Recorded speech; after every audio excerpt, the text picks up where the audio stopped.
Psalm 93. Yahweh reigns. He is robed in majesty. Yahweh is robed. He has put on strength as his belt. Yes, the world is established. It shall never be moved. Your throne is established from old. You are from everlasting. The floods have lifted up, O Yahweh. The floods have lifted up their voice. The floods lift up their roaring. Mightier than the thunders of many waters, mightier than the waves of the sea. Yahweh on high is mighty. Your decrees are very trustworthy. Holiness befits your house, O Yahweh, forevermore. Man, sometimes you just got to say some stuff about God that's true, right? Like, I don't know what situation led up to this psalm being written. I don't know the backstory. It doesn't tell us, doesn't give us a single hint. But this guy wanted to say some stuff about God. Why? Because it's true. One thing I love reading in the Bible is when Paul gets rolling, and he does this a lot in his prison epistles, he wrote 4 epistles from this one prison cell, not the only one he was ever in, but he wrote Ephesians, Philippians, Colossians, and Philemon. Now, Philemon is just a little situational letter written to a guy about a thing, very short. But Ephesians, Colossians, and Philippians, he writes some of the most beautiful Christology, some of the most beautiful doctrine of Christ, just seemingly off the top of his head. I mean, it was very well studied and very well organized, but like in Ephesians 3, he does this run-on sentence, which is just praise, and it's grammatically incorrect.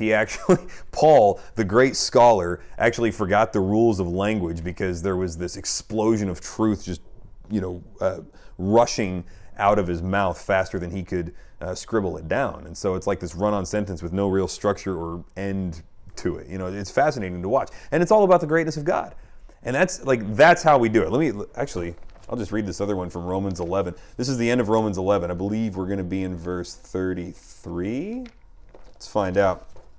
But again, it's Paul just saying, look, when I reflect on what God has done, there's some stuff that's true, and I can't contain it. So I'm going to go ahead and just declare it. Yeah, 33. Oh, the depth of the riches of the wisdom and knowledge of God. How unsearchable are his judgments, how inscrutable his ways. Now he quotes some Bible. For who has known the mind of the Lord, or who has been his counselor, or who has given a gift to him that it might be repaid, or that he might be repaid? For from him and through him and to him are all things. To him be the glory forever. Amen. Why say all of that? Well, because he's just been reflecting on the plan of God for salvation history, and this whole issue of how do the Jewish people of God intersect with Gentile believers? What's this? So Romans 9, 10, and 11, he's just detailing this out. Here's how salvation works. And then he just can't contain himself. He just goes. So, back to Psalm 93, this is exactly what the guy's doing here. I don't know what he was thinking about or what subject was on his mind, but he writes this beautiful, short little hymn. It's just his pen just exploded and was like, praise, boom, just all over his desk. And he says things like, your throne is established from of old, you are from everlasting. He's rejoicing in the fact that God had no beginning.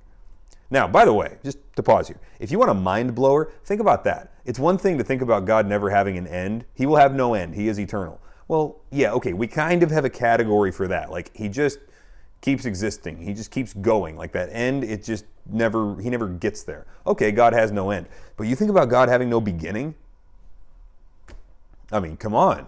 How do you even start to articulate the questions that come up out of that, let alone know the answers to it, That's one of the things I used to dread my kids asking me, Dad, how can God not have a beginning? I was like, dude, I don't know. He's outside of time. It's not the same thing. I don't know. So he is taking great joy in this thing that's kind of ununderstandable, right? So he praises him for it.